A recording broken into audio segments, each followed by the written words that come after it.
Eu estava a caminho da reunião sobre a herança do meu marido, mas ao entrar no carro, um homem sem teto correu até mim e gritou: "Senhora, não ligue esse carro, sua nora." Meu sangue gelou. Quando cheguei na reunião, ela desmaiou. Nunca imaginei que uma terça-feira mudaria tudo. Sou Regina Campos, e esta é minha história. Aos 64 anos, eu acreditava já ter enfrentado todas as tempestades que a vida poderia me lançar. A morte de Eduardo há 3 meses tinha sido devastadora, mas eu estava seguindo em frente, um dia de cada vez, como ele gostaria que eu fizesse. O telefonema do escritório de advocacia chegou exatamente às 9 da manhã. "Senhora Campos, estamos prontos para seguir com o acordo sobre o espólio. A senhora pode estar aqui às 14 horas hoje?" A voz da mulher era profissional, quase fria. Eu concordei, é claro. Depois de meses esperando, estava ansiosa para finalmente encerrar esse capítulo e seguir em frente. Escolhi meu vestido azul marinho, aquele que Eduardo sempre dizia que realçava meus olhos. Ele o comprou para mim no nosso 35º aniversário de casamento, apenas 2 anos atrás. Enquanto prendia o colar de pérolas que ele me deu em nosso casamento, me vi refletida no espelho do quarto. A mulher que me olhava de volta parecia mais velha, mais frágil do que eu lembrava. 3 meses de luto haviam esculpido novas linhas ao redor dos meus olhos, tornando meus cabelos castanho-avermelhados mais prateados do que eu gostaria de admitir. O trajeto até o centro demorou mais que o esperado. O trânsito estava mais pesado que o normal, e me peguei tamborilando os dedos nervosamente no volante. Não tinha certeza por que me sentia tão ansiosa. Isso deveria ser simples. Eduardo e eu tínhamos discutido seu testamento muitas vezes ao longo dos anos. Tudo deveria vir para mim, com provisões para nosso filho Tiago e sua família após minha partida. Estacionei na garagem subterrânea do prédio do escritório de advocacia. Minhas mãos tremiam levemente enquanto desligava o motor. As paredes de concreto pareciam frias e pouco acolhedoras. Peguei minha bolsa e a pasta de documentos que me pediram para trazer. Respirei fundo e me dirigi ao elevador. Foi quando ouvi a voz: "Senhora, senhora, espere." Me virei e vi um homem se aproximando de trás de uma das pilastras de concreto. Ele devia ter uns 50 anos, usando roupas que já tinham visto dias melhores. Uma jaqueta gasta, jeans desbotados, botas surradas. Seu cabelo estava despenteado e ele tinha a aparência desgastada de alguém que passava muito tempo nas ruas. Meu primeiro instinto foi continuar andando, talvez até correr. Eduardo sempre me alertou sobre ficar sozinha em estacionamentos, mas algo nos olhos dele me deteve. Não eram ameaçadores ou agressivos. Estavam preocupados, quase desesperados. "Por favor, senhora, preciso lhe contar algo importante", ele disse, mantendo uma distância respeitosa. "A senhora é Regina Campos, não é? A viúva de Eduardo?" Meu coração começou a bater forte. Como esse estranho sabia meu nome? Sabia sobre Eduardo? "Não sei quem o senhor é, mas preciso que me deixe em paz", eu disse, tentando manter a voz firme enquanto alcançava meu telefone. "Senhora, por favor. Sei como isso parece, mas eu trabalhei para Moraes e Associados lá em cima. Fui demitido há 3 semanas, mas antes de me mandarem embora, ouvi coisas sobre o testamento do seu marido. Fiquei paralisada. Moraes e Associados era o escritório de advocacia de Eduardo, o mesmo com quem eu estava prestes a me encontrar. O homem olhou nervosamente ao redor, como se verificasse se estávamos sendo observados. Sua nora, Luciana, ela tem mantido contato com certas pessoas no escritório. Existem documentos, coisas que ela mandou preparar. Minha boca ficou seca. "Do que você está falando?" "Senhora, não posso provar ainda, mas acho que ela está planejando alterar o testamento do seu marido. Ela anda dizendo que a senhora não tem capacidade mental para administrar o espólio. Ela tem prontuários médicos, declarações de pessoas alegando que a senhora tem agido confusa, esquecida." As palavras me atingiram como um golpe físico. Me apoiei na lateral do meu carro para não cair. "Isso é impossível. Nunca fui diagnosticada com nada. Estou perfeitamente bem." "Eu sei, senhora. Por isso estive esperando aqui, na esperança de interceptá-la antes da reunião. Ela não esperava que a senhora aparecesse hoje. Ela disse ao senhor Moraes que a senhora provavelmente nem se lembraria do compromisso." Minha raiva explodiu, superando meu medo. Como ela se atreve? Como alguém se atreve a questionar meu estado mental? O homem assentiu em simpatia. Tem mais, senhora. Ela tem forjado documentos, fazendo parecer que seu marido queria mudar seu testamento nas últimas semanas. Ela tem relatórios médicos falsos, dizendo que ele estava preocupado com sua capacidade de gerenciar as finanças. Me senti como se estivesse me afogando. Nada disso fazia sentido. Eduardo nunca havia expressado qualquer preocupação sobre eu gerenciar nossos assuntos. Se é que existia algo, era eu quem cuidava da maior parte de nossas finanças durante todo o nosso casamento. Por que está me contando isso? Perguntei, estudando seu rosto em busca de qualquer sinal de mentira. Porque eu gostava do seu marido, senhora. Ele sempre foi gentil comigo quando vinha ao escritório. E porque o que eles estão fazendo não é certo. Posso não ter muito, mas ainda tenho minha consciência. Olhei para esse estranho, esse homem sem teto que estava arriscando o pouco que lhe restava para me avisar. Qual é seu nome? José, senhora. José Gonçalves. Fui assistente jurídico na Moraes e Associados por 12 anos antes que decidissem que eu sabia demais sobre seus negócios paralelos. Negócios paralelos? José olhou ao redor novamente. Eles têm ajudado certos clientes a manipular testamentos e espólios, cobrando grandes honorários por fazer membros inconvenientes da família desaparecerem dos documentos de herança. Sua nora tem pagado muito bem a eles. O elevador tocou à distância e José recuou. Senhora, precisa ser muito cuidadosa lá dentro.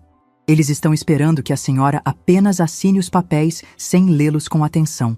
Não deixe que pressionem a senhora a fazer nada. Antes que eu pudesse fazer mais perguntas, ele desapareceu nas sombras entre os carros. Fiquei ali por vários minutos, minha mente girando com tudo que ele havia me contado. Parte de mim queria descartar aquilo como os delírios de um homem perturbado, mas algo profundo no meu estômago me dizia que ele estava falando a verdade. Pensei em Luciana, minha nora há 8 anos. Ela sempre fora doce comigo na minha frente, mas eu havia notado pequenas coisas ao longo dos anos. O jeito como ela cochichava com Tiago quando eu entrava na sala. Como ela sempre parecia desviar as conversas quando eu falava sobre Eduardo e nossa vida juntos. Os olhares sutis de irritação quando eu mencionava nossas lembranças. Com as mãos trêmulas, apertei o botão do elevador. Quando as portas se fecharam, vislumbrei José me observando de trás de uma pilastra, sua expressão cheia de preocupação. A subida até o 15º andar pareceu eterna. Quando as portas se abriram, entrei na luxuosa recepção de Moraes e Associados. Os móveis de mogno e as obras de arte caras, que antes me impressionavam, agora pareciam sinistros, como uma bela armadilha projetada para atrair vítimas desavisadas. Senhora Campos, disse a recepcionista com um sorriso ensaiado. Estão esperando pela senhora na sala de conferências A. Enquanto caminhava pelo corredor, meus saltos batendo no piso de mármore polido, percebi como tudo parecia silencioso. Silencioso demais. A maioria das portas dos escritórios estava fechada e eu podia ouvir conversas abafadas atrás delas. Parei do lado de fora da sala de conferências A, minha mão na maçaneta de latão. Através do vidro fosco, pude ver várias figuras sentadas ao redor de uma grande mesa. Reconheci uma silhueta imediatamente. A estrutura pequena e o cabelo distintivo de Luciana. Respirando fundo, abri a porta. A sala era exatamente como eu esperava. Intimidadora. 3 homens de ternos caros sentados de um lado da mesa, com Luciana do outro lado. Ela ergueu os olhos quando entrei e por apenas um momento vi algo passar por seu rosto. Surpresa? Medo? Desapareceu tão rapidamente que quase pensei ter imaginado. Então ela sorriu. Aquele mesmo sorriso doce que ela vinha me dando por 8 anos. Oh, Regina, não achei que você viria hoje. O jeito como ela disse isso confirmou tudo o que José havia me contado. Olá, Luciana, eu disse, mantendo minha voz firme apesar da tempestade rugindo dentro de mim. É claro que estou aqui. Isso é sobre o espólio do meu marido. O advogado principal, um homem magro com cabelos prateados e olhos frios, gesticulou para uma cadeira vazia. Senhora Campos, por favor, sente-se. Temos vários documentos que requerem sua assinatura hoje. Enquanto me sentava, notei Luciana mexendo com sua aliança de casamento, girando-a repetidamente em seu dedo. Ela não encontrava meus olhos diretamente, concentrando-se em vez disso na pilha de papéis à sua frente. Antes de começarmos, eu disse, colocando minha bolsa firmemente sobre a mesa. Gostaria de entender exatamente o que estamos discutindo hoje. Meu marido e eu revisamos seu testamento muitas vezes. Estou familiarizada com seus desejos. O advogado trocou um rápido olhar com seus colegas. Senhora Campos, houve alguns desenvolvimentos recentes. Seu marido fez certas alterações em seu testamento nas últimas semanas, expressando preocupações sobre... Pare, interrompi, surpreendendo a mim mesma com a firmeza na minha voz. Que tipo de preocupações? Luciana finalmente olhou para mim, seus olhos arregalados com o que parecia ser preocupação genuína. Regina, Eduardo estava preocupado com sua saúde. Ele mencionou vários incidentes em que você parecia confusa, esquecida. Ele queria garantir que o espólio fosse administrado adequadamente. As palavras pareciam um tapa no meu rosto. Incidentes? Que incidentes? Um dos outros advogados deslizou uma pasta pela mesa. Senhora Campos, temos documentação de várias ocasiões em que familiares notaram comportamento preocupante, lapsos de memória, confusão sobre datas e nomes, dificuldade para gerenciar as finanças domésticas. Abri a pasta com mãos trêmulas. Dentro estavam o que pareciam ser relatórios médicos, declarações escritas, até fotografias. Minha respiração ficou presa quando reconheci a caligrafia de Luciana em uma das declarações datada de apenas 6 semanas atrás. Regina ficou extremamente agitada quando perguntada sobre compras no supermercado. Li em voz alta. Ela não conseguia lembrar o que havia comprado ou quanto dinheiro havia gastado. Quando Tiago tentou ajudá-la a organizar seus recibos, ela o acusou de tentar roubá-la. Minhas mãos tremiam tanto que mal conseguia segurar o papel. Isso é completamente falso. Eu nunca acusei Tiago de roubar nada. Regina, a voz de Luciana era suave, quase compadecida. Você disse essas coisas. Todos nós estávamos muito preocupados com você. É por isso que Eduardo decidiu que precisava fazer arranjos. Olhei para ela. Esta mulher que eu havia recebido na minha família, que havia se sentado à minha mesa de jantar incontáveis vezes, que havia sorrido e me abraçado em todas as reuniões de feriados. A pessoa que me olhava agora era uma estranha. Que arranjos? Consegui perguntar. O advogado principal pigarreou. Seu marido alterou seu testamento para estabelecer um fundo fiduciário. O espólio seria administrado por um curador, neste caso, seu filho, Tiago, com provisões para seus cuidados e despesas de subsistência. A sala começou a girar. Agarrei a borda da mesa para me equilibrar. Você está me dizendo que Eduardo não confiava em mim para administrar minhas próprias finanças. Não era sobre confiança, Luciana disse rapidamente. Era sobre proteção. Eduardo amava muito você, Regina. Ele só queria garantir que você fosse bem cuidada. Fechei os olhos, tentando processar o que estava acontecendo. Quando os abri novamente, notei algo que fez meu sangue gelar. No canto da sala de conferências, percebi um pequeno dispositivo de gravação. Sua luz vermelha piscando constantemente. Vocês estão gravando esta reunião? Perguntei. Os advogados pareceram desconfortáveis. É prática padrão para acordos de espólio, um deles disse. Prática padrão gravar uma viúva em luto sem seu consentimento? Antes que alguém pudesse responder, houve uma leve batida na porta. Uma secretária espiou para dentro. Senhor Moraes, tem alguém aqui para vê-lo. Ele diz que é urgente. O advogado principal franziu a testa. Estamos no meio de uma reunião. Senhor, ele diz que seu nome é José Gonçalves e que tem informações sobre este caso. Observei todo o sangue drenar do rosto de Luciana. Ela parecia que ia passar mal. Não conheço ninguém com esse nome, Moraes disse rapidamente. Diga a ele que estamos ocupados. Na verdade, eu disse, levantando-me, eu gostaria de ouvir o que o Sr. Gonçalves tem a dizer. Regina, não acho que isso seja necessário, Luciana disse, sua voz mais aguda que o normal. Devemos apenas focar em passar por esses documentos. Mas era tarde demais. José apareceu na porta, parecendo mais limpo do que estava no estacionamento, mas ainda obviamente deslocado no caro escritório de advocacia. Senhora Campos, ele disse, acenando respeitosamente para mim. Sinto muito interromper, mas tenho algo que a senhora precisa ver.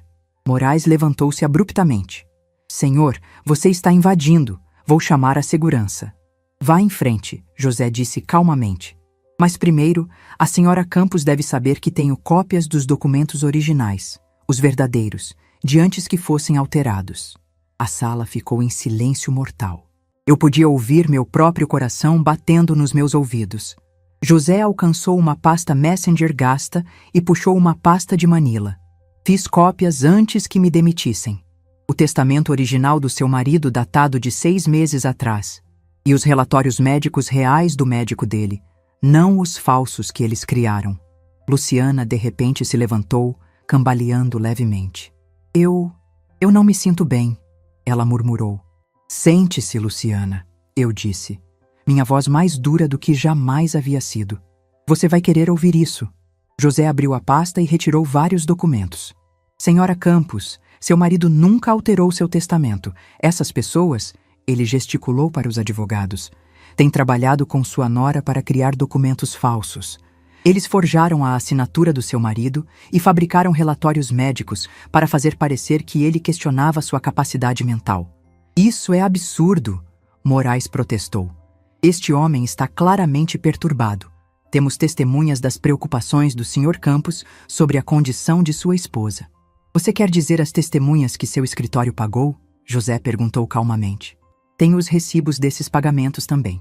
Luciana fez um pequeno gemido e, de repente, caiu de volta em sua cadeira, seu rosto branco como papel. Por um momento, pensei que ela havia desmaiado, mas seus olhos ainda estavam abertos, movendo-se freneticamente pela sala como um animal encurralado. Por quê? Perguntei a ela, minha voz pouco mais que um sussurro. Por que você faria isso comigo? A boca de Luciana abriu e fechou várias vezes antes que qualquer palavra saísse. Nós, Tiago e eu temos dívidas, Regina. A casa, o negócio dele, tudo está hipotecado ao limite. Vocês precisavam roubar de mim, completei por ela. José colocou o testamento original na minha frente.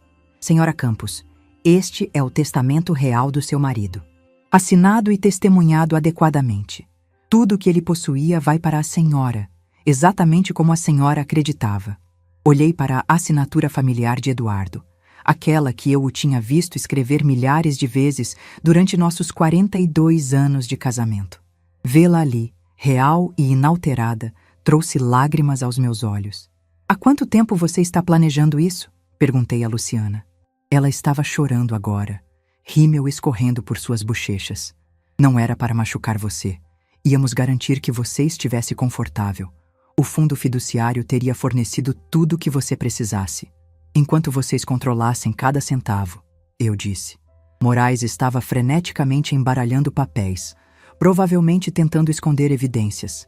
Senhora Campos, acho que houve um mal-entendido. Talvez devêssemos reagendar esta reunião. Não, eu disse com firmeza. Vamos terminar isso agora mesmo. Olhei ao redor da sala para essas pessoas que tinham tentado me roubar do presente final do meu marido. Não apenas seu dinheiro, mas sua confiança. A mulher que havia sorrido para mim enquanto tramava pelas minhas costas. Os advogados que estavam dispostos a falsificar documentos pelo preço certo. Mas também olhei para José, este homem que não tinha nada a ganhar e tudo a perder ao falar por mim. Um homem que havia arriscado a pouca estabilidade que lhe restava para garantir que eu soubesse a verdade. O que acontece agora? Perguntei a ele. José olhou para os advogados com nojo. Agora chamamos a polícia. Enquanto ele pegava seu telefone, Luciana soltou um pequeno soluço e caiu para frente, finalmente desmaiando de verdade desta vez. Mas eu não sentia simpatia por ela. A mulher que acabara de desmaiar não era a nora que eu pensava conhecer. Era uma estranha que estivera usando o rosto de minha nora por 8 anos, e eu estava prestes a descobrir quão profunda era sua traição. A polícia chegou em 20 minutos, mas esses 20 minutos pareceram horas. Luciana havia recuperado a consciência e estava sentada cabisbaixa em sua cadeira, não se dando mais ao trabalho de manter sua fachada inocente. A mulher doce que eu conhecia há 8 anos havia desaparecido completamente, substituída por uma estranha cujos olhos evitavam os meus. Os advogados permaneciam em silêncio tenso, claramente calculando suas opções legais e as possíveis consequências. A detetive Sarah Chen era uma mulher por volta da minha idade, com olhos gentis mas afiados que pareciam absorver tudo de uma só vez. Ela escutou pacientemente enquanto José explicava o que sabia, examinando os documentos que ele havia trazido com calma profissional. Senhora Campos, ela disse após analisar tudo, vou precisar que a senhora me conte sobre seu relacionamento com sua nora. Comece do início. Me vi pensando em 8 anos atrás, quando Tiago trouxe Luciana para nos conhecer. Ela tinha 25 anos na época, trabalhava como auxiliar de dentista e parecia doce e genuinamente apaixonada pelo meu filho. Eduardo e eu a recebemos de braços abertos. Ela era perfeita, contei a detetive Chen. Perfeita demais, percebo agora. Sempre dizia exatamente o que queríamos ouvir. Sempre concordava com tudo que Eduardo e eu dizíamos. Pensei que estivesse apenas tentando se encaixar. Enquanto eu falava, memórias começaram a se reorganizar na minha mente como peças de um quebra-cabeça, formando uma imagem mais clara. Coisas que pareciam inocentes na época agora assumiam um significado mais sombrio. Cerca de 3 anos atrás, ela começou a fazer pequenos comentários. Continuei. Nada óbvio, apenas pequenas sugestões de que eu talvez estivesse ficando esquecida. Ela perguntava se eu me lembrava de conversas que supostamente tivemos, eventos que tenho certeza que nunca aconteceram. Luciana ergueu o olhar para mim, seus olhos vermelhos e inchados. Regina, eu estava genuinamente preocupada. Não, interrompi, me surpreendendo com a firmeza na minha voz. Você estava plantando sementes, me fazendo questionar minha própria memória. A detetive Chen se virou para José. Senhor Gonçalves, pode me contar mais sobre o que testemunhou no escritório de advocacia? José puxou um pequeno caderno, suas mãos notavelmente firmes considerando sua situação. Cerca de 6 meses atrás, a senhora Luciana Campos começou a vir ao escritório regularmente. No início, o Sr. Moraes nos disse que ela estava apenas perguntando sobre planejamento sucessório para a família do marido. Mas depois as reuniões se tornaram mais secretas. Ele folheou seu caderno. Comecei a prestar atenção porque algo parecia errado. Ela trazia documentos que dizia serem de médicos, declarações de familiares, amigos, até fotografias que supostamente mostravam a senhora Campos em estados confusos. Que tipo de fotografias? Perguntou a detetive Chen. Luciana se mexeu desconfortavelmente em sua cadeira. José olhou para ela com nojo antes de responder. Fotos da senhora Campos no supermercado, no banco, em reuniões familiares, mas tiradas de longe, e as legendas eram mentiras. Uma foto mostrava a senhora Campos em um caixa, e a declaração de Luciana dizia que ela estava confusa sobre o dinheiro e incapaz de completar sua compra. Mas eu podia ver na foto que a senhora Campos estava simplesmente conversando com o caixa enquanto suas compras estavam sendo embaladas. Minhas mãos se fecharam em punhos. A violação parecia quase física. Você estava me seguindo, tirando fotos minhas? A voz de Luciana era pouco mais que um sussurro. Eu precisava de documentação. O advogado disse que precisavam de evidências. Evidências do quê? De mim vivendo minha vida normal? A detetive Chen fazia anotações enquanto falava. Senhora Campos, a senhora estava ciente de quaisquer dificuldades financeiras que seu filho e nora pudessem estar enfrentando? Balancei a cabeça. Tiago sempre pareceu estar bem. Ele tem seu próprio negócio de consultoria. Eles vivem em uma bela casa em Jardim América. Fazem férias caras todos os anos. Tudo financiado por dívidas, Luciana disse subitamente, sua voz amarga. A casa tem 2 hipotecas. O negócio mal está equilibrando as contas. As férias foram no cartão de crédito. Nós devemos mais de 300 mil reais. O número me atingiu como um soco no estômago. 300 mil? Como isso é possível? O negócio de Tiago começou a falhar há 2 anos. Luciana continuou, lágrimas escorrendo pelo rosto novamente. Ele estava orgulhoso demais para contar a você e Eduardo. Ele continuou pegando dinheiro emprestado, pensando que poderia dar a volta por cima. Quando Eduardo adoeceu, percebemos que a herança poderia ser nossa única saída. Olhei para ela, tentando processar essa informação. Meu filho, lutando financeiramente por 2 anos, e não tinha dito uma palavra para nós. Eduardo teria ajudado imediatamente se soubesse.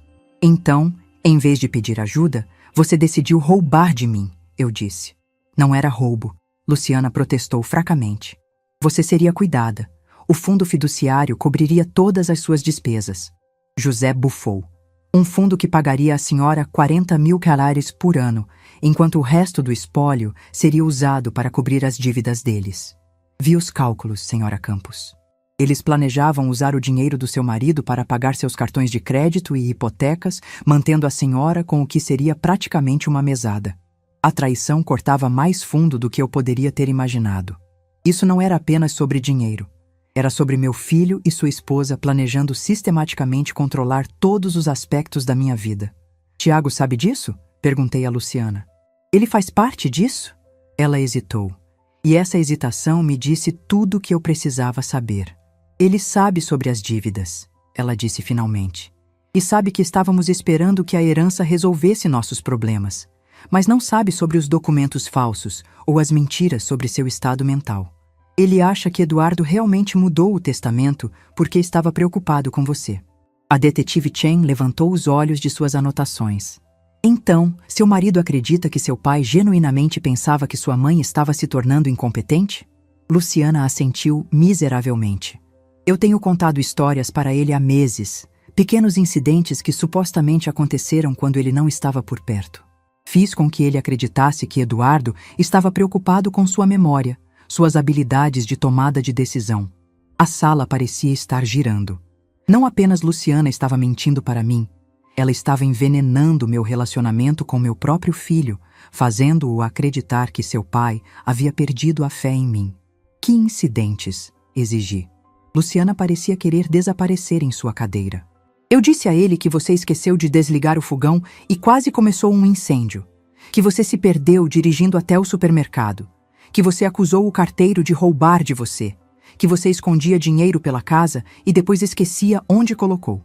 Cada mentira parecia um golpe físico. Nada disso aconteceu. Eu sei, ela sussurrou. A detetive Chen fechou seu caderno. Senhora Campos, vou precisar que a senhora venha à delegacia para dar um depoimento formal. E vou precisar de cópias de todos esses documentos. Ela olhou para os advogados que estiveram sentados em silêncio durante toda a conversa. Senhores, também estaremos investigando o envolvimento de vocês nesse assunto. Morrison finalmente falou. Detetive, estávamos agindo com base em informações fornecidas por nossa cliente. Se essas informações foram falsificadas, somos tão vítimas quanto a senhora Campos. José riu amargamente. Vítimas?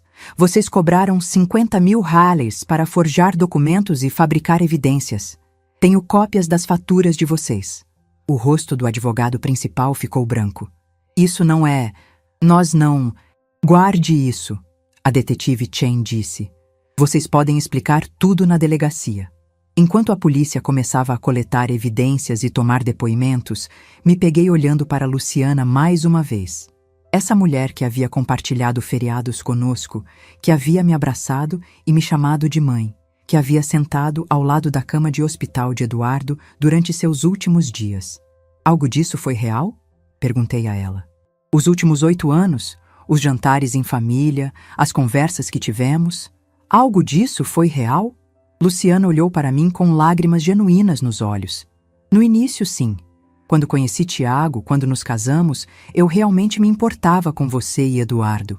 Mas quando os problemas de dinheiro começaram a piorar, quando percebemos quanto o espólio valia, ela não terminou a frase, mas não precisava. Eu entendi. Em algum momento ao longo do caminho, seu amor pelo meu filho havia se transformado em algo mais sombrio. O desespero a transformou da mulher que genuinamente se importava com nossa família em alguém disposto a me destruir para se salvar. Enquanto a detetive Chen se preparava para levar todos embora, percebi algo que me gelou até os ossos.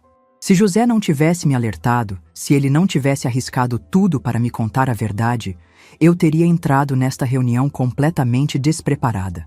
Eu teria assinado aqueles papéis, acreditando que meu amado Eduardo havia perdido a fé em mim em suas últimas semanas. Eu teria passado o resto da minha vida pensando que meu marido havia morrido, acreditando que eu era incompetente. Enquanto seu dinheiro era usado para pagar pelas próprias mentiras que o convenceram de que não se podia confiar em mim, o pensamento era tão horroroso que tive que me sentar novamente, minhas pernas de repente fracas demais para me sustentar. Mas então, olhei para José, este improvável anjo da guarda que me salvou de um destino pior que perder minha herança. Ele havia me devolvido algo infinitamente mais precioso, a verdade sobre a fé de Eduardo em mim. Agora eu tinha que decidir o que fazer com essa verdade. Depois que todos saíram escoltados pela polícia, fiquei sozinha na sala de conferências por um momento. O silêncio era ensurdecedor. A realidade do que acabara de acontecer começou a afundar. Minha própria nora, com a possível cumplicidade do meu filho, tinha tentado me declarar mentalmente incompetente. Eles estavam dispostos a destruir minha dignidade, minha independência, minha própria percepção de mim mesma, tudo por dinheiro. Peguei o testamento original que José havia trazido. A assinatura de Eduardo parecia sorrir para mim da página. Passei os dedos sobre ela, lembrando do homem que a fez. Eduardo sempre dizia que a força de nosso casamento era a confiança. Sem confiança não há amor verdadeiro, Regina, ele costumava dizer. E ele havia confiado em mim até o fim. Uma estranha calma me envolveu. A traição doía, profundamente. Mas havia algo libertador em finalmente ver a verdade. As pessoas mostram quem realmente são em momentos de crise. Luciana e os advogados haviam mostrado sua verdadeira natureza. E José, este estranho que eu havia acabado de conhecer, também havia revelado seu caráter. Quando saí do escritório, José estava esperando no corredor. Ele parecia hesitante, inseguro se sua presença ainda era bem-vinda, agora que a tempestade havia passado. Senhora Campos, ele disse, a senhora está bem? Olhei para ele, este homem que arriscou o pouco que tinha para defender uma estranha. Não, respondi honestamente. Não estou bem, mas vou ficar. Ele assentiu, compreendendo. Por que você se importou? Perguntei. Por que arriscar tudo para me ajudar? José olhou para as próprias mãos antes de responder. Minha mãe morreu aos 68 anos. Ela sofria de Alzheimer e vi como as pessoas a tratavam quando ela começou a esquecer, como se de repente ela fosse menos humana. Quando vi o que estavam planejando fazer com a senhora, usar a mesma tática para tirar proveito de uma pessoa saudável, não consegui ficar calado. Sua honestidade me tocou profundamente. Estendi minha mão e apertei seu braço. Obrigada, José. Não tenho palavras para expressar minha gratidão. A senhora não precisa me agradecer. Só queria fazer a coisa certa. Enquanto caminhávamos juntos para o elevador, percebi que esta não era o fim da história, mas o começo de algo novo. Havia ainda muito a resolver. Confrontar Tiago, lidar com as consequências legais do esquema de Luciana e descobrir como seguir em frente. A verdade, por mais dolorosa que fosse, era preferível a viver em uma mentira cuidadosamente construída. O elevador desceu silenciosamente para o térreo. Quando as portas se abriram, José perguntou: para onde a senhora vai agora? Uma boa pergunta. Eu tinha um apartamento, tinha minha independência, tinha a verdade. E agora, tinha uma escolha a fazer sobre o tipo de pessoa que eu queria ser diante dessa traição. Vou para casa, respondi. E depois vou decidir que tipo de mãe, sogra e pessoa quero ser daqui para frente. Ao sairmos do prédio para a luz do sol da tarde, senti um peso sendo erguido dos meus ombros. Qualquer que fosse o caminho à frente, eu o enfrentaria com dignidade e força. As qualidades que Eduardo sempre admirou em mim e que ninguém poderia tirar, não importa o quanto tentassem. 3 dias depois da delegacia, eu estava sentada na minha cozinha, olhando fixamente para meu telefone. Tiago havia ligado 17 vezes desde que a detetive Chen o contatou. 17 ligações que eu não atendi porque não estava pronta para ouvir sua voz. Não estava pronta para saber o quanto do veneno de sua esposa ele havia absorvido. José apareceu 2 vezes, trazendo cópias de documentos e verificando se eu estava bem. Este homem que vivia em situação de rua se importava mais com meu bem-estar do que minha própria nora. A ironia não me escapava. A campainha tocou exatamente às 14 horas, como eu esperava. Pelo olho mágico, vi Tiago parado na minha porta, seu rosto abatido e seu cabelo geralmente impecável desalinhado. Ao seu lado estava Luciana, parecendo menor e mais frágil do que eu jamais a tinha visto. Abri a porta, mas não os convidei a entrar. Mãe, disse Tiago, sua voz quebrando na única palavra. Precisamos conversar. Estudei o rosto do meu filho, procurando sinais do homem que eu havia criado. Ele parecia exausto, mais velho que seus 33 anos. Círculos escuros sombreavam seus olhos, e suas roupas pareciam que ele tinha dormido nelas. Precisamos? Perguntei, mantendo minha voz neutra. Por favor, mãe, deixe-nos entrar. Deixe-nos explicar, ele implorou. Dei um passo para o lado, mas apenas porque eu precisava ouvir o que ele tinha a dizer. Precisava saber quanto ele sabia, quanto ele havia participado do esquema de sua esposa. Eles se sentaram no sofá que Eduardo e eu havíamos escolhido juntos, 15 anos atrás. O mesmo sofá onde havíamos recebido Luciana em nossa família quando Tiago a trouxe para casa pela primeira vez. O mesmo sofá onde compartilhamos incontáveis momentos familiares que agora pareciam manchados por mentiras. Tiago começou sem rodeios. A detetive Chen me contou tudo. Sobre os documentos falsos, os relatórios médicos forjados, as mentiras sobre papai mudar o testamento. Permaneci de pé, meus braços cruzados. E eu não tinha ideia, mãe, juro por tudo que é mais sagrado. Não tinha ideia de que Luciana estava fazendo nada disso. Olhei para ele atentamente. Este filho que eu havia dado à luz, criado, amado incondicionalmente por 33 anos. Mas você sabia sobre as dívidas. Seu rosto se contorceu. Sim, estamos afundando, mãe. O negócio está falhando. Devemos dinheiro para todo mundo. E eu estava envergonhado demais para contar para você e papai. Continuei pensando que poderia dar a volta por cima, que poderia reverter a situação antes que vocês precisassem saber. Então, quando Eduardo ficou doente, vocês começaram a pensar na herança. Tiago estremeceu como se eu tivesse dado um tapa nele. Não assim. Não do jeito que você está fazendo parecer. De que jeito, então? Luciana falou pela primeira vez desde que entrou na minha casa. Tiago, conte a verdade para ela. Toda ela. Ele passou as mãos pelo cabelo. Quando papai recebeu o diagnóstico, quando soubemos que ele tinha apenas meses de vida, comecei a entrar em pânico sobre o que aconteceria com você depois que ele se fosse. Você ficaria sozinha naquela casa grande, gerenciando tudo sozinha. Tenho 64 anos, Tiago, não 94. Eu sei, mas Luciana começou a apontar pequenas coisas, momentos em que você parecia confusa ou esquecida.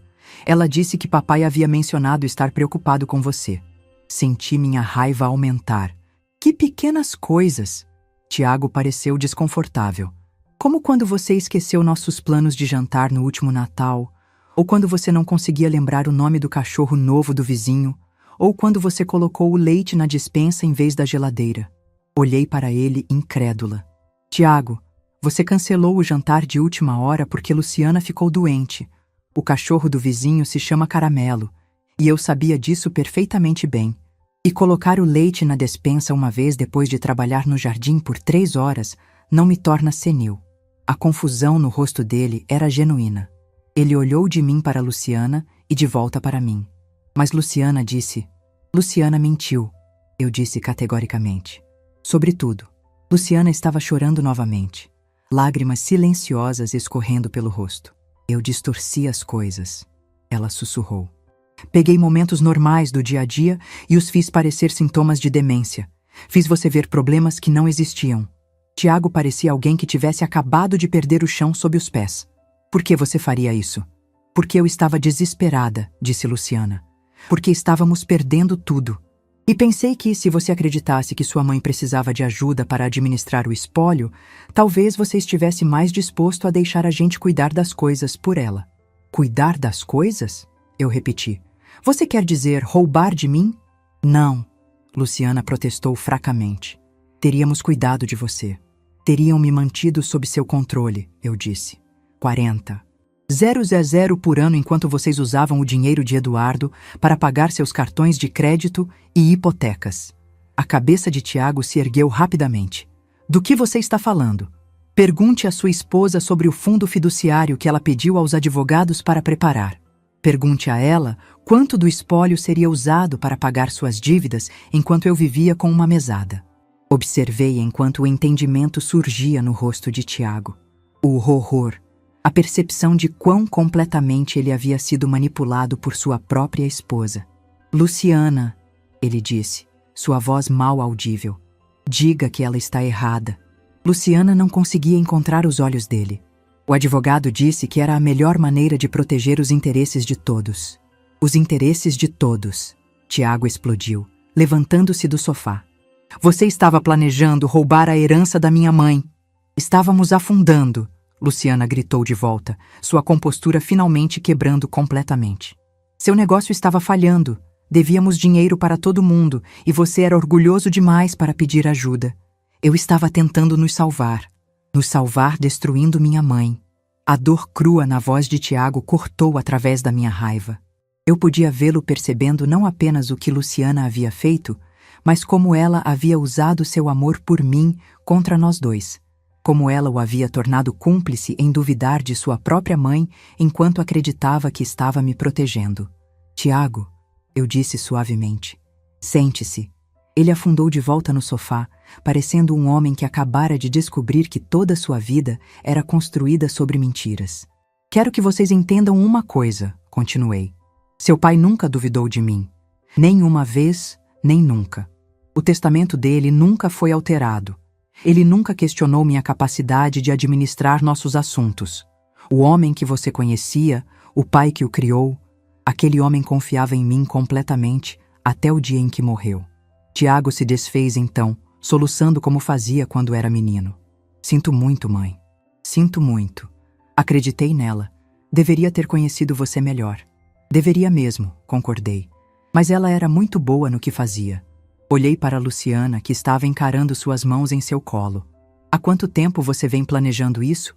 Quando decidiu que eu era o inimigo? Você nunca foi o inimigo, ela disse. Mas quando as dívidas começaram a se acumular, quando percebemos que poderíamos perder tudo, comecei a ver a herança do seu marido de maneira diferente. O espólio de Eduardo vale mais de 2 milhões de reais, Regina. Esse dinheiro poderia resolver todos os nossos problemas. Esse dinheiro era o trabalho da vida de Eduardo. Dinheiro que ele economizou para que eu pudesse viver confortavelmente depois que ele se fosse. Você não precisa de 2 milhões, disse Luciana, um lampejo de seu antigo ressentimento aparecendo. Você vive simplesmente, não viaja, não gasta dinheiro em coisas caras. Esse dinheiro ficaria parado enquanto perderíamos nossa casa, nosso carro, tudo pelo que trabalhamos. E aí estava, a verdadeira Luciana. A mulher que acreditava que ela merecia mais o dinheiro de Eduardo do que eu porque ela o gastaria enquanto eu o economizaria. A mulher que havia convencido a si mesma que roubar de mim era na verdade nobre, porque eu não merecia o que meu marido havia me deixado. Tiago olhou para sua esposa como se estivesse vendo-a pela primeira vez. Luciana, como você pôde pensar assim? Como pôde acreditar que tinha algum direito à herança da mamãe? Porque ela não precisa, Luciana gritou. Porque nós precisamos. Porque você era teimoso e orgulhoso demais para pedir ajuda quando precisávamos. Então, em vez de pedir, vocês decidiram tomar, eu disse. A sala ficou em silêncio, exceto pelo som do choro de Luciana e da respiração irregular de Tiago. Finalmente, Tiago falou. Mãe, o que acontece agora? Era a mesma pergunta que eu vinha me fazendo há 3 dias. O que aconteceria agora? Minha nora havia tentado roubar minha herança através de um elaborado esquema envolvendo documentos forjados e falsos relatórios médicos. Meu filho havia sido manipulado para duvidar da competência de sua própria mãe. Os advogados que deveriam proteger os desejos de Eduardo haviam se mostrado dispostos a falsificar evidências pelo preço certo. Mas sob tudo isso, havia uma questão mais profunda. Esta família poderia ser salva? Olhei para Tiago, para o remorso e horror genuínos em seu rosto. Então olhei para Luciana, ainda desafiadora mesmo em sua derrota. Isso depende, eu disse finalmente, do que vocês dois estão dispostos a fazer para consertar isso. O silêncio na minha sala de estar se estendeu pelo que pareceu horas. Tiago sentou com a cabeça nas mãos, enquanto Luciana encarava o chão, suas lágrimas finalmente esgotadas. Permaneci de pé, esperando que um deles falasse primeiro, para me mostrar quem realmente eram, por baixo de todas as mentiras e desespero. Foi Tiago quem quebrou o silêncio. O que você quer que a gente faça, mãe? Eu havia passado 3 noites sem dormir pensando nessa pergunta. O que eu queria? Justiça? Vingança? Ou algo mais difícil de definir? A restauração de uma confiança que poderia ser impossível de reconstruir? Quero a verdade, eu disse. Toda ela. Cada mentira, cada manipulação, cada momento em que você escolheu duvidar de mim em vez de confiar em mim. Tiago levantou a cabeça, seus olhos vermelhos e inchados. Vou te contar tudo o que sei, mas mãe, eu juro para você. Pensei que estava te protegendo. Luciana me convenceu que papai estava preocupado com sua memória, que ele queria garantir que você fosse bem cuidada. Como? Eu perguntei. O que exatamente ela te contou? Tiago olhou para sua esposa, que ainda não levantaria os olhos do chão. Ela disse que papai havia mencionado isso para ela durante uma de suas consultas médicas, que ele estava preocupado em deixar você sozinha com tanta responsabilidade. Senti um arrepio percorrer minha espinha. Luciana esteve com Eduardo em suas consultas médicas. Quando? Perguntei. Às vezes, Tiago disse, quando eu não conseguia sair do trabalho, ela se oferecia para levá-lo, para ajudá-lo a acompanhar seus medicamentos e consultas. Me virei para olhar para Luciana.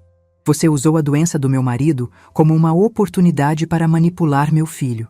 Finalmente, ela olhou para mim. Eduardo nunca disse nada sobre estar preocupado com você. Mas ele estava tão fraco durante aqueles últimos meses, tão dependente de todos ao seu redor. Isso tornava fácil sugerir que talvez ele devesse estar pensando sobre o que aconteceria com você depois que ele se fosse. Sugerir para quem? Exigi. Para Tiago. Eu fazia comentários quando chegávamos em casa das consultas. Pequenas observações sobre como Eduardo estava ficando frágil, como ele estava dependendo de você para tudo. Eu fazia parecer que Eduardo estava preocupado em sobrecarregar você. A traição cortava mais fundo do que eu havia pensado possível. Esta mulher havia usado os meses finais do meu marido, quando ele estava em seu momento mais vulnerável, para plantar sementes de dúvida sobre mim na mente do nosso filho. O que mais? Perguntei, minha voz firme apesar da raiva crescendo dentro de mim. Luciana passou um lenço pelo nariz. Comecei a prestar atenção em tudo que você fazia. Cada vez que você esquecia onde colocou suas chaves, cada vez que você tinha que pedir a alguém para repetir algo, cada coisa normal que acontece com todo mundo todos os dias, eu mencionava para Tiago depois, fazendo parecer preocupante. E você acreditou nela? Eu disse para Tiago. Ela foi tão sutil sobre isso, mãe. Ela nunca disse diretamente que você estava tendo problemas. Ela apenas mencionava coisas casualmente, como se estivesse preocupada, mas não quisesse fazer alarde. Com o tempo, começou a parecer que havia um padrão. Pensei nos últimos anos, tentando me lembrar das interações com ambos. Eu havia notado Luciana prestando atenção em comum às minhas palavras e ações? Havia sinais que eu perdi? As fotografias? Eu disse de repente. Quando você começou a me seguir? Luciana se mexeu desconfortavelmente. Cerca de 4 meses atrás. Os advogados disseram que precisariam de documentação se fôssemos questionar sua competência. Questionar minha competência? Repeti. Vocês estavam planejando me declarar mentalmente incapaz? Não, Tiago disse rapidamente. Não era isso que discutimos. Era exatamente o que discutimos. Luciana disparou, virando-se para encarar o marido. Tiago, pare de fingir que não sabia do que se tratava. Conversamos sobre criar uma curatela, sobre garantir que sua mãe estivesse protegida de tomar más decisões financeiras. Tiago pareceu atordoado. Achei que estávamos falando em ajudá-la a administrar as coisas, não em tirar seus direitos. São a mesma coisa, Luciana disse. A curatela teria-a protegido enquanto garantia que o dinheiro fosse usado de forma responsável. Responsável? Eu disse. Você quer dizer para pagar suas dívidas? As dívidas estavam nos destruindo, Luciana disse, sua voz subindo novamente. Você tem ideia do que é perder tudo? Ter credores ligando todos os dias? Saber que vai perder sua casa, seu carro, tudo pelo que trabalhou? Você tem ideia do que é descobrir que sua própria família esteve conspirando contra você? Retruquei. Descobrir que as pessoas em quem você mais confiava no mundo estavam planejando tê-la declarada incompetente para poderem roubar seu dinheiro? Não íamos roubar nada, Tiago protestou fracamente. O fundo fiduciário teria providenciado para você. Tiago, eu disse. Minha voz mais suave agora, porque eu podia ver que ele finalmente estava entendendo o que realmente havia sido planejado. O fundo fiduciário que Luciana e os advogados projetaram me daria 40.000 terahares por ano para viver, enquanto o resto do espólio de Eduardo pagaria suas dívidas. Depois que esse dinheiro acabasse, o que então? Ele olhou para mim, as implicações finalmente se registrando completamente. Não sobraria nada. Nada, eu confirmei. Seu pai trabalhou por 45 anos, economizou cada centavo que podia, investiu com cuidado e construiu um espólio que me permitiria viver confortavelmente pelo resto da minha vida. O plano de sua esposa teria acabado com tudo em 5 anos. Luciana levantou-se abruptamente, seu rosto vermelho de raiva. Isso tudo é fácil para você julgar, Regina. Você nunca esteve endividada. Você nunca enfrentou perder tudo. Você não sabe como é o desespero. Você está certa, eu disse. Não sei como é estar na sua situação, mas sei como é ser traída por pessoas que amo. E sei como é descobrir que alguém que recebi em minha família estava disposta a me destruir para se salvar. Eu não estava tentando destruir você, Luciana disse. Estava tentando salvar meu casamento, minha família, minha vida, à custa da minha. As palavras pairaram no ar entre nós. Pela primeira vez desde que esse pesadelo começou, vi reconhecimento genuíno nos olhos de Luciana. Ela finalmente entendeu o que havia feito, o que esteve disposta a fazer. Tiago levantou-se e caminhou até a janela, olhando para o jardim que Eduardo e eu havíamos plantado juntos 20 anos atrás. O que acontece conosco agora, mãe? Com nossa família? Era a pergunta que eu vinha temendo, porque a verdade era que eu não sabia se poderíamos superar isso. Confiança, uma vez quebrada tão completamente, poderia ser impossível de reparar.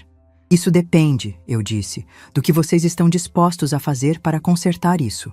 Faltando uma semana para o prazo final que a detetive Chen havia estabelecido para tomar uma decisão sobre as acusações formais, Tiago me procurou novamente.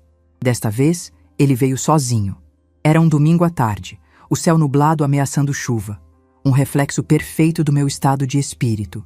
Quando abri a porta, percebi que ele parecia diferente. Havia uma sobriedade em seus olhos que não estava lá antes.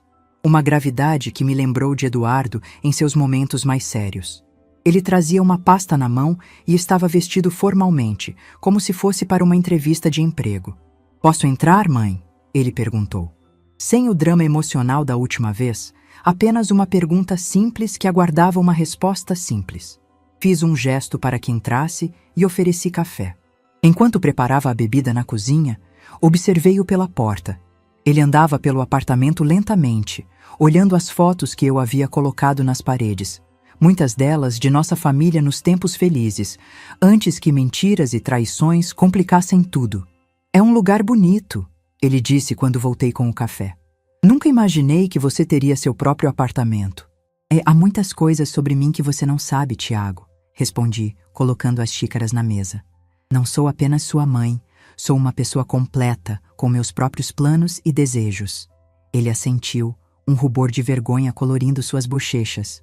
"Tenho percebido isso nas últimas semanas, como eu te subestimei, como todos nós te subestimamos." Sentei-me de frente para ele, esperando. Algo me dizia que esta não seria uma visita comum. "Mãe, tenho pensado muito desde o dia em que você descobriu o que Luciana fez, o que nós fizemos." Ele fez uma pausa, organizando seus pensamentos. "Primeiro, quero que você saiba que me separei dela. A notícia me pegou de surpresa, embora talvez não devesse. Isso é uma decisão séria. É a única decisão possível", ele disse com uma firmeza que eu não esperava.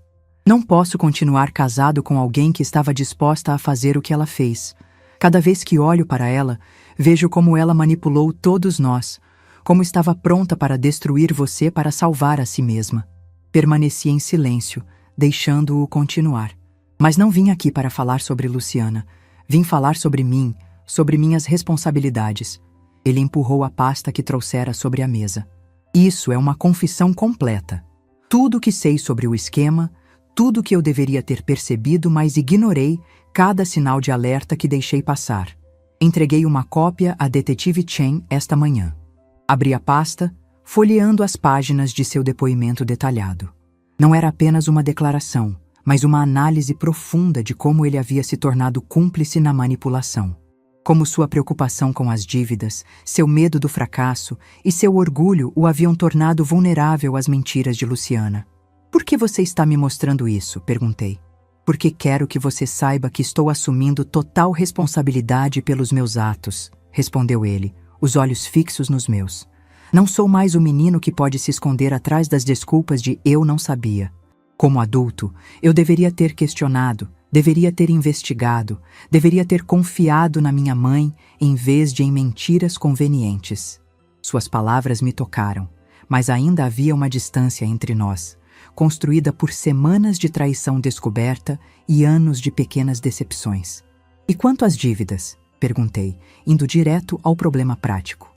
"A detetive Chen me disse que vocês devem mais de 300 mil a Hires." O Tiago suspirou, seus ombros caindo um pouco. "Estou enfrentando isso também. Vendi o carro, coloquei a casa à venda, estou liquidando o que posso do negócio. Solicitei concordata para proteger o que resta e encontrei um trabalho como gerente assistente em uma empresa de logística." Ele fez uma pausa, bebendo um gole de café. "Não é o cargo executivo ao qual estava acostumado, mas é honesto e vai me permitir começar a pagar o que devo. Em 5 anos, se tudo correr bem, estarei livre das dívidas." Fiquei genuinamente surpresa com sua mudança de atitude. Ele parecia mais maduro, mais responsável do que jamais o vi. "Isso não deve ser fácil para você", observei. "Não é", ele admitiu. "Mas é libertador de certa forma. Não mais fingindo ser algo que não sou, não mais vivendo além dos meus meios, não mais temendo que alguém descubra a verdade. A verdade já está exposta, e agora posso simplesmente trabalhar para consertar o que quebrei." Considerei suas palavras, procurando qualquer sinal de manipulação ou dissimulação. Não encontrei nenhum. Meu filho parecia genuinamente transformado pela experiência, como se a exposição de tantas mentiras o tivesse forçado a encarar verdades que ele vinha evitando há muito tempo. "Tiago, o que você quer de mim?", perguntei diretamente. Ele me olhou nos olhos, sem hesitação. "Não estou pedindo nada, mãe. Não mereço sua ajuda financeira depois do que aconteceu. E sei que a confiança que quebrei não pode ser restaurada da noite para o dia, se é que pode ser restaurada algum dia." Ele respirou fundo antes de continuar. "Se estou aqui hoje, é apenas para que você saiba que, independentemente do que decida fazer, se optar por apresentar acusações formais contra mim, contra Luciana, contra todos nós, vou aceitar as consequências. Não vou fugir, não vou me esconder, não vou culpar ninguém além de mim mesmo." Algo em suas palavras me tocou profundamente. Não era apenas o que ele estava dizendo, mas como estava dizendo. Havia uma dignidade em sua postura que me lembrava tanto de Eduardo que quase doía. "As crianças", eu disse, pensando em meus netos de repente. "Lucas com 12 anos e Sofia com 10. Como elas estão lidando com tudo isso?" Uma sombra de dor cruzou seu rosto. "Está sendo difícil. Elas não entendem completamente o que está acontecendo. Apenas sabem que papai e mamãe não estão mais juntos, que estamos vendendo a casa, que as coisas estão mudando. Tento protegê-las do pior, mas elas são inteligentes, percebem mais do que mostramos. Elas sabem sobre meu envolvimento, sobre o que Luciana tentou fazer comigo?" Tiago balançou a cabeça. "Não nos detalhes, não. Elas só sabem que houve um desentendimento sério sobre o testamento do vovô. Luciana, ela tem dito coisas às crianças, insinuações de que você está sendo difícil, que não quer ajudar a família." Senti um aperto no peito. Mesmo agora, Luciana continuava manipulando, usando as crianças como armas. "E o que você diz a elas?" "A verdade, dentro do que podem entender na idade delas. Que vovó não fez nada de errado, que os adultos cometeram erros sérios e que estamos enfrentando as consequências." Ficamos em silêncio por um momento, cada um perdido em seus próprios pensamentos. Lá fora, a chuva finalmente começou a cair, batendo suavemente contra as janelas do apartamento. "Elas perguntam por você", ele disse finalmente. "Querem saber quando vão te ver novamente. Sofia desenhou um retrato seu na escola. Ela disse que era para te animar, porque você deve estar triste morando sozinha." Senti lágrimas se formando em meus olhos. As crianças, inocentes em toda essa confusão, percebendo apenas que sua avó havia subitamente desaparecido de suas vidas. Traga-as para me visitar, eu disse, a decisão formando-se facilmente. Não as prive de sua avó por causa dos erros dos pais. O rosto de Tiago se iluminou com esperança genuína. Você realmente as receberia? Mesmo depois de tudo? As crianças não fizeram nada de errado, respondi. Elas não deveriam ser punidas. Quanto a você e Luciana, isso é outra história. Tiago assentiu, aceitando a distinção. Entendo e agradeço. Elas ficarão tão felizes. Traga-as no próximo fim de semana, eu disse. Podemos começar devagar. E quanto a detetive Chen? Ele perguntou. Sua decisão sobre as acusações? Respirei fundo. Era a questão central, não era?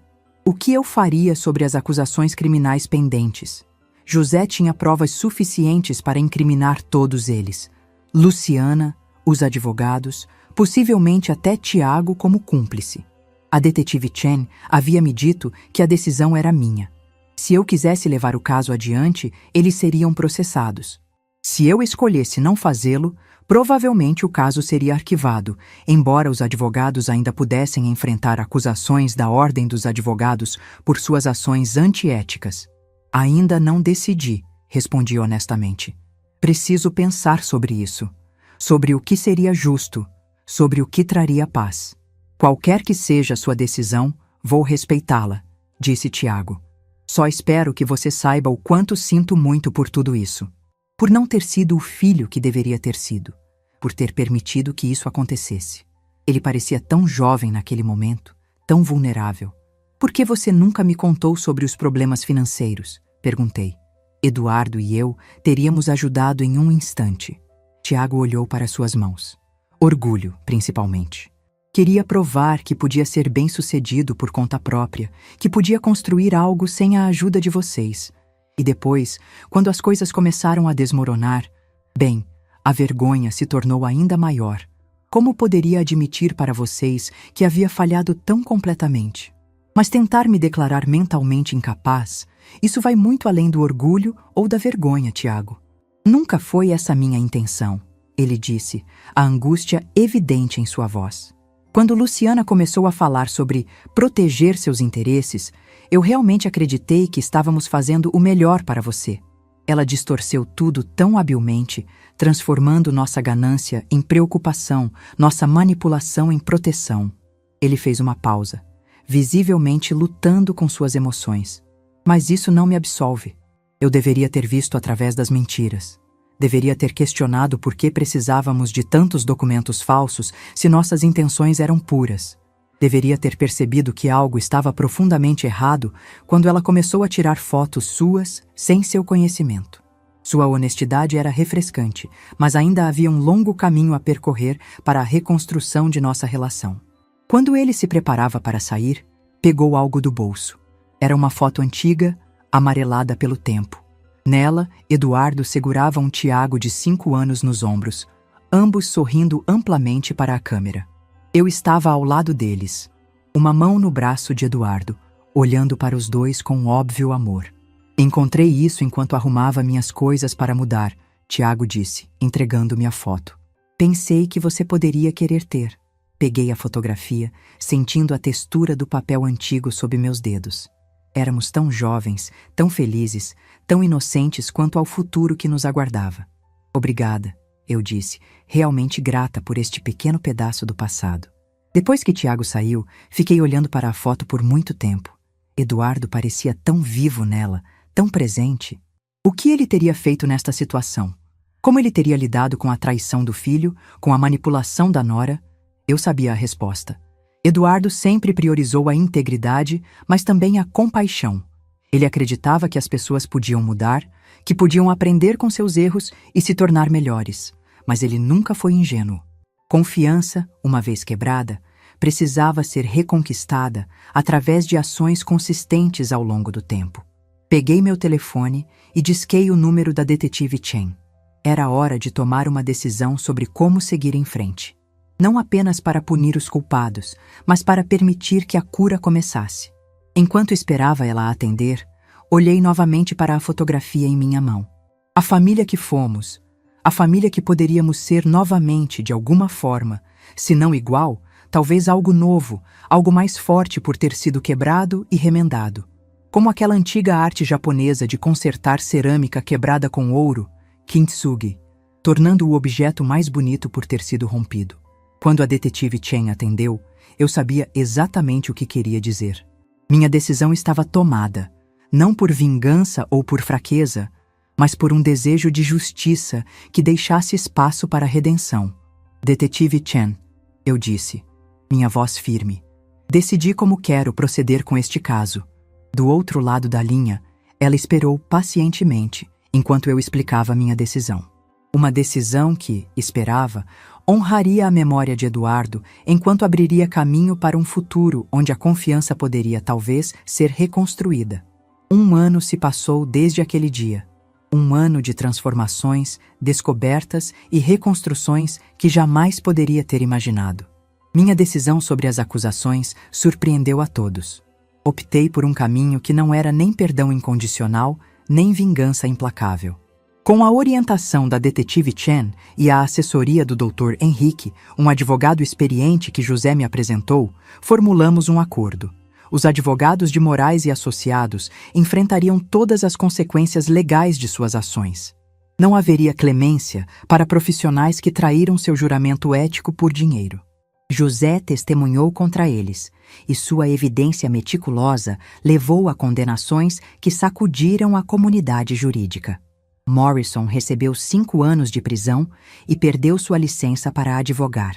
Seus associados receberam sentenças menores, mas igualmente devastadoras para suas carreiras. Para Luciana, propus um acordo diferente. Ela evitaria a prisão se concordasse com 3 condições. Primeiro, terapia obrigatória para entender as raízes de seu comportamento manipulador. Segundo, serviço comunitário extenso com idosos vítimas de abuso financeiro. Terceiro, um pedido público de desculpas e reconhecimento completo de suas ações. Não por vingança, mas para garantir que ela realmente compreendesse a gravidade do que havia feito. "Por que você está me dando essa chance?" Ela perguntou quando apresentei as condições, seus olhos desconfiados, como se procurasse uma armadilha. "Não estou fazendo isso por você, Luciana", respondi calmamente. "Estou fazendo pelos meus netos, que precisam de uma mãe capaz de ensinar valores como honestidade e respeito. E estou fazendo por mim mesma, porque não quero carregar o peso da amargura pelo resto da minha vida." Quanto a Tiago, minha abordagem foi ainda mais surpreendente. Não apresentei acusações formais contra meu filho, mas estabeleci meus próprios termos. Ajudaria com parte de suas dívidas, não como um presente, mas como um empréstimo formal com contrato e prazo de pagamento. Ele precisaria continuar trabalhando e reconstruindo sua vida com responsabilidade. "Você está realmente disposta a me ajudar, depois de tudo?" Ele perguntou incrédulo quando expliquei minha decisão.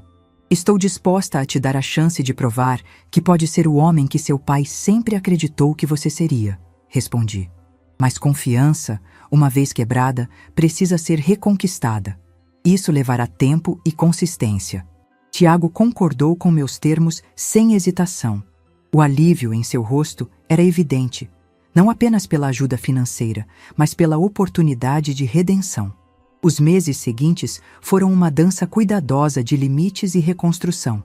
Meus netos, Lucas e Sofia, tornaram-se visitantes regulares no meu apartamento.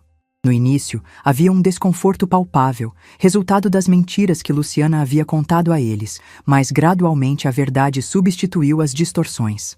"Vovó, por que você e a mamãe brigaram?" perguntou Sofia certa vez, enquanto fazíamos biscoitos juntas na minha cozinha. A pergunta tão direta me pegou de surpresa. Depois de pensar cuidadosamente sobre como responder, disse simplesmente: "Às vezes, querida, os adultos cometem erros graves quando estão desesperados ou com medo. Sua mãe fez algumas escolhas que me machucaram muito, mas estamos trabalhando para consertar as coisas. Como quando eu quebrei o vaso da tia Márcia e fiquei com medo de contar." Ela perguntou, sua mente infantil buscando paralelos. "Algo assim, mas muito maior", respondi, impressionada com sua percepção. O importante é que quando cometemos erros, precisamos reconhecê-los e trabalhar para consertar o que quebrou. José se tornou uma presença constante na minha vida. Ajudei-o a encontrar um apartamento modesto e a conseguir um trabalho como assistente administrativo em um escritório local. Suas habilidades organizacionais, evidentes na maneira meticulosa como documentou a fraude, impressionaram seus novos empregadores.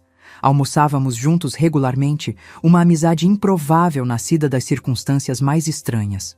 "A senhora salvou minha vida", ele me disse um dia. "Você salvou a minha primeiro", respondi.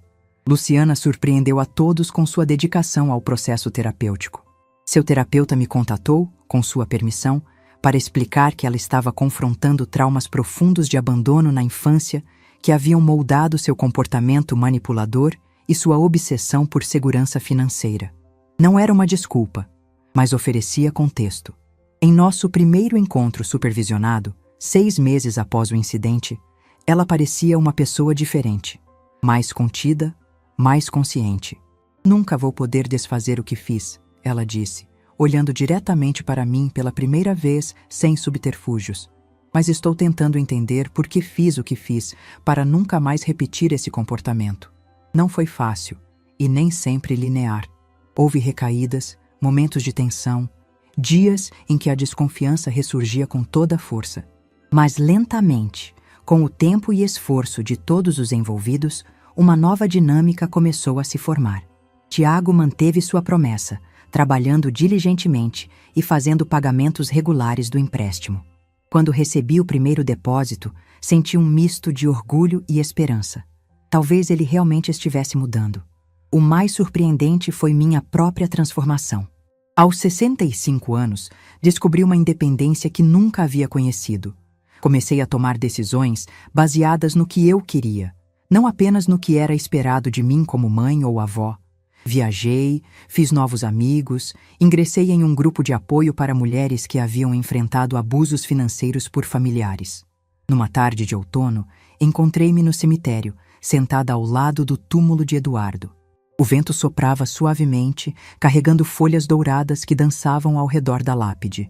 "Sei que você teria perdoado mais facilmente do que eu", sussurrei para ele.